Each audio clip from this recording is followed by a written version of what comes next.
मी परत एकदा सांगेन, अनेक शंका उपस्थित केल्या जात आहेत की आता हे टिकणार का कोर्टामध्ये।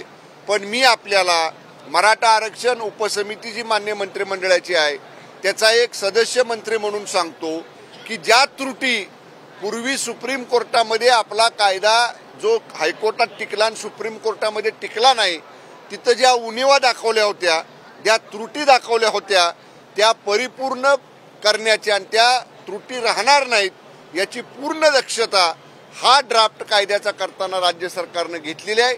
त्यामुळे मराठा बांधव भगिनींनी कुणीही अशा पद्धतीची शंका मनामध्ये घेऊ नये। 100% टिकणारं आरक्षण हे आज शिंदे साहेबांच्या नेतृत्वाखालच्या सरकारनं महाराष्ट्रातल्या मराठा बांधव भगिनींना दिलेला आहे। प्रश्न आहे विरोधक म्हणतात की आम्हाला बोलू दिलं नाही, आमच्या भूमिका मांडू दिल्या नाही, असं बिलकुल नाही।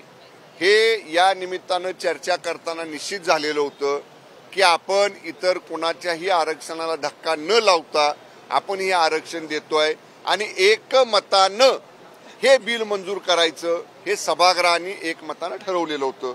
त्यामुळं नंतर काही सन्मान्य सदस्यांनी बोलण्याचा प्रयत्न केला, परंतु सभागृहामध्येच अशी चर्चा झाली की एकमतानं हे बिल मंजूर करायचं असल्यामुळं फक्त सभागृहाचे नेते माननीय मुख्यमंत्री महोदयांनी त्याच्यावर भाषण केलं आणि एकमतानं हे बिल मंजूर झालं। पृथ्वीराज चव्हाण म्हणाले की विरोधकांना काही प्रश्न होते, त्या प्रश्नांची उत्तरे दिली नाही, केवळ सरकारने वेळ मारून नेण्याचा प्रयत्न केलेला आहे। माननीय पृथ्वीराज चव्हाण साहेबांचा या म्हणण्यामध्ये बिलकुल तथ्य नाही।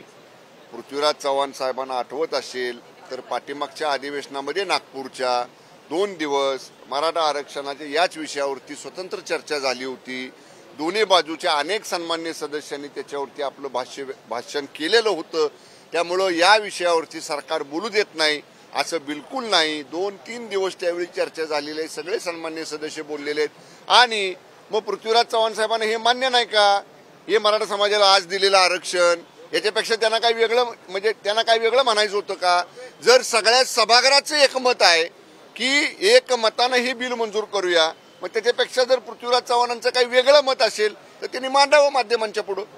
सर, हिंदी में जानना चाहेंगे कि किन मुद्दों पर, खासतौर पे जो सुप्रीम कोर्ट का मुद्दा था वो मुद्दा, क्योंकि थोड़ा सा एलिब्रेट करके जानना चाहेंगे कि उन मुद्दों को क्या क्या जो खामियां थी उसे जो है हटाया गया है और आरक्षण को फिर से लागू किया जाए, उसको लेकर कदम उठाए गए। देखिए, जो मराठा आरक्षण का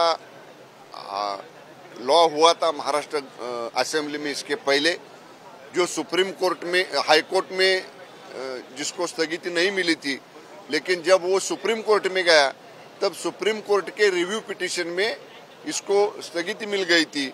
वहाँ जो ऑब्जर्वेशंस आए थे कि वो लॉ करते समय, वो बिल पास करते समय सैंपल सर्वे किया गया था। अभी ऐसा सैंपल सर्वे नहीं हुआ है। अभी 2.5 करोड़ लोगों का सर्वे किया गया है।